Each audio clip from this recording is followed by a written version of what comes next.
Good morning, and hello to everyone online. So the first thing that we do whenever we sit down to meditate is to establish our motivation. So whatever kind of morning we've had, whatever it was like getting here today, we can just leave that at the door and take a pause and center ourselves and our intention for our practice.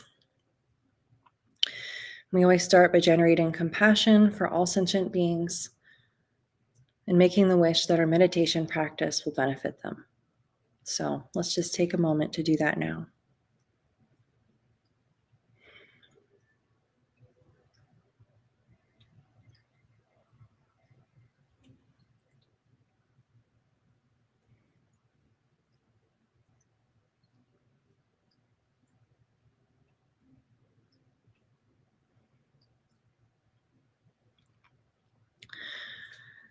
And then next we'll say the 7-line prayer.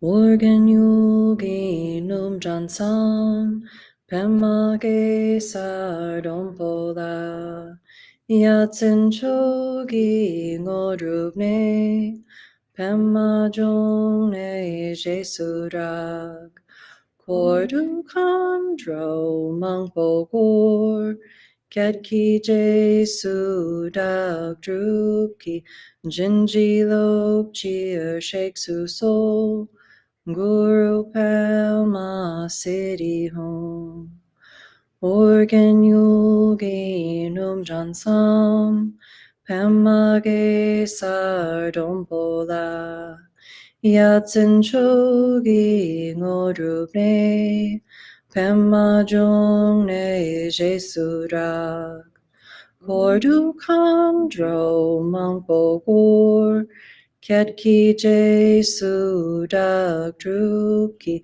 Jinji lop cheer shake su soul Guru Palma city home Organ yogi num jansam Pemage sardompola Yatsin chogi ngodrupne Pemma jongne jesurak Kordu kandro mangpogor Ketki jesu dak drupki Jinji lop cheer shake su soul Guru Palma city home.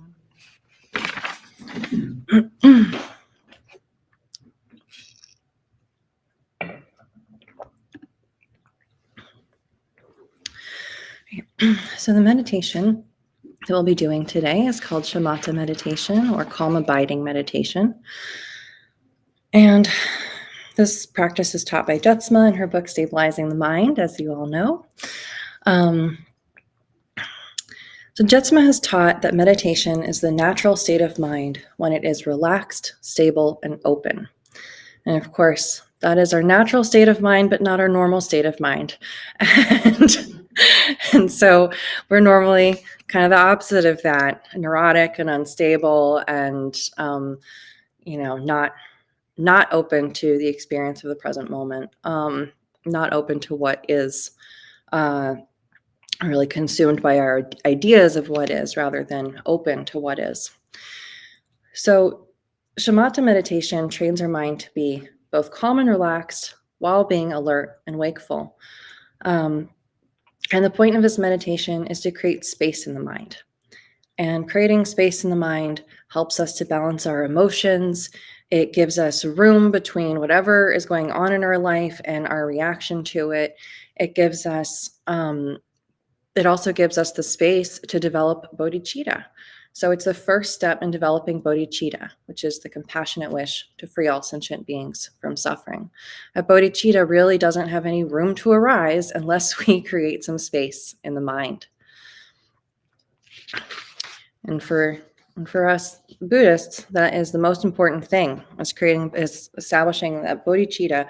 So this is a very important practice to do. So let's take a comfortable seat. If you're watching online, you can be sitting in a chair or cross-legged on the floor. And just place your hands in your lap, gently relaxed. Traditionally, we hold one hand in the other. Hold my hands up so you can see online. One hand in the other with the thumbs touching, and then placing the hands so that the thumbs are right below the navel. But you can also just relax them, relax your hands on your thighs. And then check in with your posture. Your spine is straight. You can imagine a line going up up your spine and out through the top of your crown, and just pull that thread and pull your spine nice and tall. And our shoulders are open, kind of back. Our elbows are out a bit. So there's a lot of room around our rib cage for us to breathe. We have a lot of room to breathe. We're not collapsing in on our lungs at all. And then your eyes will remain open, looking downwards. So you can imagine a line going down the bridge of your nose, down, down, down to the ground, and just find a place along that line where it's comfortable to rest your gaze. And then lastly, place the tip of your tongue right behind your front teeth. It's like saying the letter L.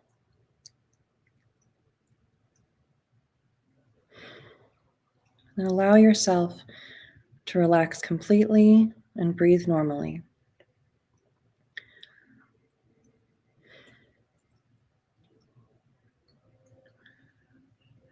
You may find yourself, now that your attention is on your breath, you may find yourself wondering what it feels like to breathe normally and wondering if you've ever done that before. So if you're feeling like that, you can exhale all of your air.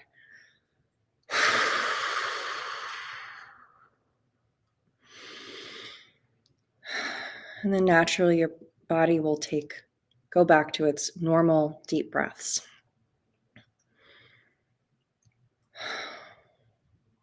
So just settle into just your regular old rate of breathing. Don't try to control it at all. Just breathe naturally with the most gossamer thin attention on your breath. It's like taking your pulse. You don't put any pressure on it. You don't try to change it in any way. You're just observing your breath. Your attention is like a feather, gently riding on the surface of your breath. And when thoughts come up, which they will, just let them go, like bubbles popping on the surface of a pond. Don't even look to see what the thoughts are. Don't need to check if it's a good thought or a bad thought. They're just thoughts. We can let them go. Your meditation is not lost by hearing your thoughts, but by following them down the road. So whenever you find yourself following a thought, just drop it. Just let it pop. Return to your breath. And if it's really difficult for you to dismiss your thoughts, you could imagine picking them up with tongs and throwing them away, or cutting them up with scissors and throwing them away. But you always dismiss the thoughts and return to that single pointed concentration. Return again and again to that gossamer thin attention on the breath. For our first round, we'll just meditate for 5 minutes, and then we'll break and take a look and then sit for a little longer.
So that's our first round of meditation or warm up.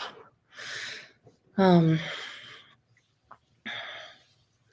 we're meditating, this is a very relaxing practice, so it can be very easy to fall asleep when you're meditating or just get a little too relaxed. And we want to be relaxed, but we're also practicing being wakeful. So if you're feeling sleepy, one thing you can do is you can, the point at which you're resting your gaze, you can just raise that a bit so that your eyes are a little bit more open, letting more light in. Or if on the other side, if you're just got too much going on in your head and you want to calm that down a bit, you can lower your gaze, and that'll kind of relax your energy a little bit more. Another thing, I just want to pull up this quote I wanted to share. So another thing when we're feeling sleepy on our meditation, another thing we can do is reestablish our motivation of compassion. And that's letting that motivation be like a fire in your heart, like keeping you awake and focused and, determined to really apply yourself to the practice. That having that motivation is very important. And it's easy when we're meditating. I mean, it's like meditating can feel good. Sometimes it doesn't feel good. Sometimes it does. But it can just be easy to kind of be like, oh, this is so nice and relaxing, and you get all cozy, and it kind of becomes about your experience, and then you get very sleepy, and it's easy to fall into that. And especially like when we're meditating, it's kind of like, it seems really theoretical. How is this meditation practice going to benefit anyone else? This is really just kind of seems like it's just affecting me when I'm doing it. It doesn't feel, you make the wish that it will affect others, but how does sitting here meditating really benefit others? How does it do that? So other than the fact that when we change our own mind, then we change how we show up in the world, and we always have a ripple effect of however we are, so you never know what you could change in the world by just being more present and compassionate, and what ripple effect that would have. But Songtse Khyentse Rinpoche, he says, be ambitious about the magnitude of the motivation you arouse. Don't settle for simple kindness when nothing less than the fully fledged mind of bodhicitta is what is needed. Kabje Dudjom Rinpoche said that Dharma practice is really not that difficult. It's all a matter of motivation. So never forget to arouse the motivation of wanting to bring all sentient beings to complete enlightenment. And the more magnanimous your motivation, the more merit you will accumulate, even when all you do is light a candle.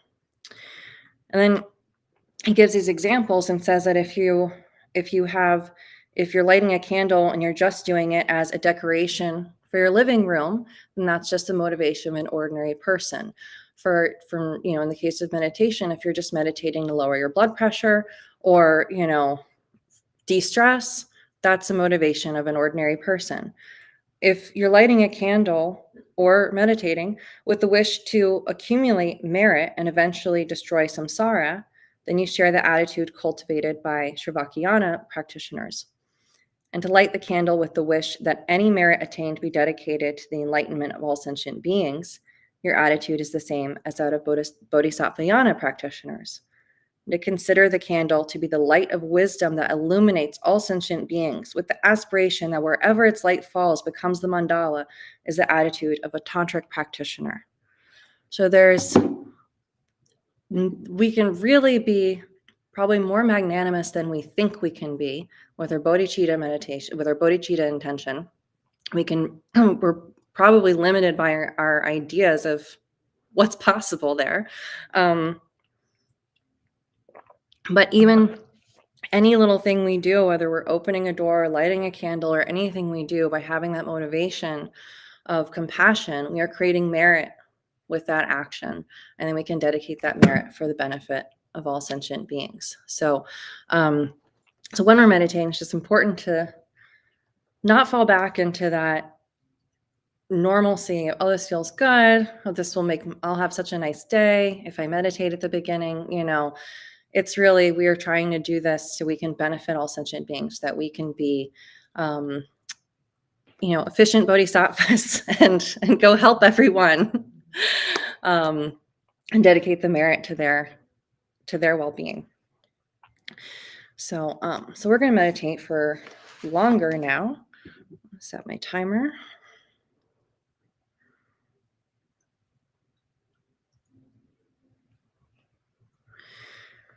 All right, so we'll sit for 15 minutes this time.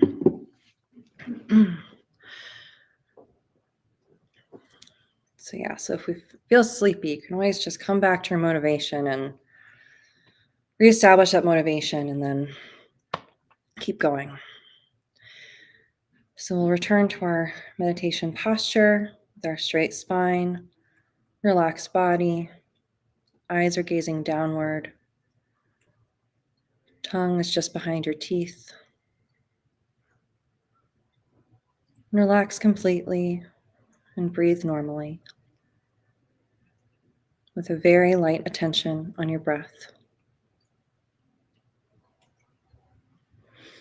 And don't try to control it at all. Just breathe naturally with the most gossamer thin attention on your breath.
Yeah.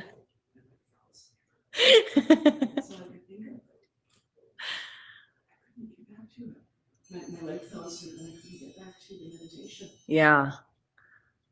It's hard. Your leg fell asleep, and then it's like just all your mind could focus on. Yeah. Yeah. It's like, what if I can't walk again? I can't feel my feet. Yeah. Yeah. Your mind can really go down the road with something like that too. It's yeah. It's really tough to move through those things. I had like little hair or something tickling my face up here in person. I'm like, there's a bug on my face. Oh my gosh, like there's a bug crawling around my face. um, you make up stories and then yeah, that's why you practice. Yeah, it's tough. It's I know for me, there's a particular type of cushion that works for me so my legs don't fall asleep too quickly. And if I'm in any other kind of cushion, it's like 2 minutes and my foot's asleep. So I feel like there's like that part that's like set yourself up for success. So try to get the right cushions and then yeah, do your best. It's so tough. But even if it feels like our whole meditation we're kind of lost in something else, it's still it was still helpful to meditate. It's still it's like just the act of showing up and trying, even if you feel like it was not meditating at all. It's still it like still moves in the right direction. Um, well, we're going to do one more little round of like 3 minutes to meditate. So if you need to move your legs around and get some blood circulating, you could do that. um, when during the sessions, it's important to just really commit to it and stay still, even if you feel like your feet are asleep. But if it's I know when people first start meditating, it can be really difficult to like get used to sitting down. And so it's also helpful, I think, to just do these like shorter spurts because then, yeah, after like 10 minutes, you can move your feet and it's like you can get some blood back in them. All right, so I'm going to just reset our timer. Okay. So we're going to come back to our meditation posture.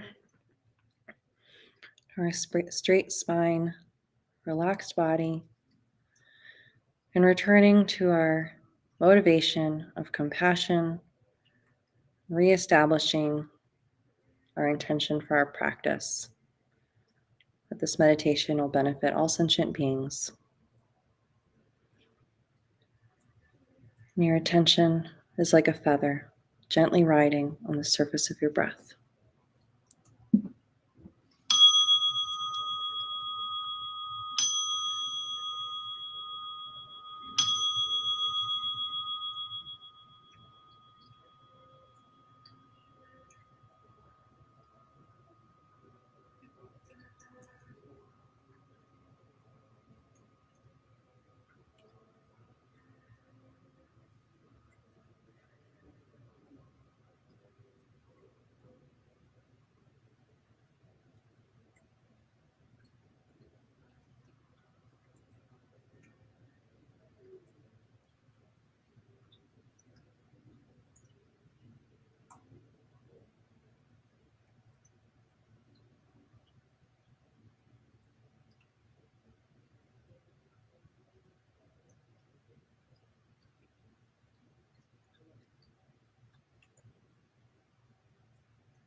So, I think expanding creating our compassionate motivation is so helpful, I think, too, with overcoming things like our feet falling asleep, because we know we have so much self-concern, and that's our habit of being concerned with ourself and our own well-being.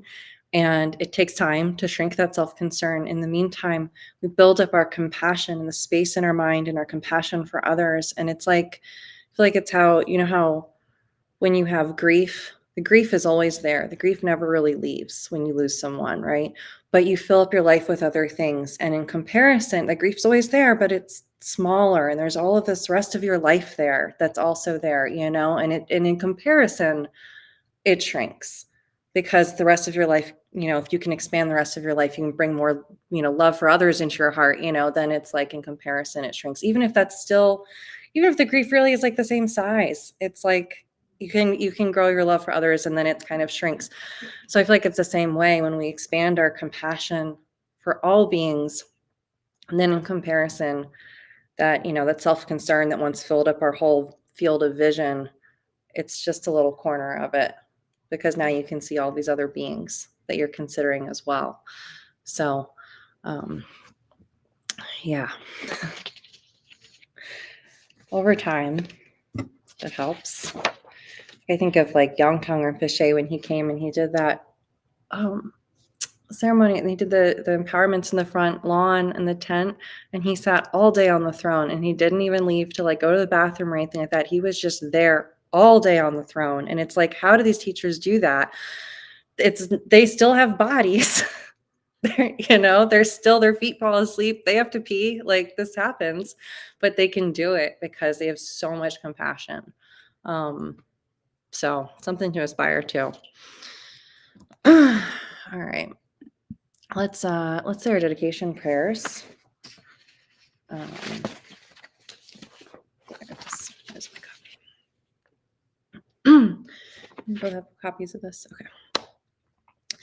Throughout my many lives and until this moment, whatever virtue I have accomplished, including the merit generated by this practice and all that I will ever attain, this I offer for the welfare of sentient beings. May sickness, war, famine, and suffering be decreased for every being, while their wisdom and compassion increase in this and every future life. May I clearly perceive all experiences to be as insubstantial as the dream fabric of the night, and instantly awaken to perceive the pure wisdom display in the arising of every phenomenon. May I quickly attain enlightenment in order to work ceaselessly for the liberation of all sentient beings. Buddhas and Bodhisattvas altogether, whatever kind of motivation you have, whatever kind of beneficial action, whatever kind of wishing prayers, whatever kind of omniscience, whatever kind of life accomplishment, whatever kind of benevolent power, and whatever kind of immense wisdom you have, similarly, I, who have come in the same way to benefit beings, pray to attain these qualities. By this effort, may all sentient beings be free of suffering. May their minds be filled with the nectar of virtue. In this way, may all causes resulting in suffering be extinguished, and only the light of compassion shine throughout all realms.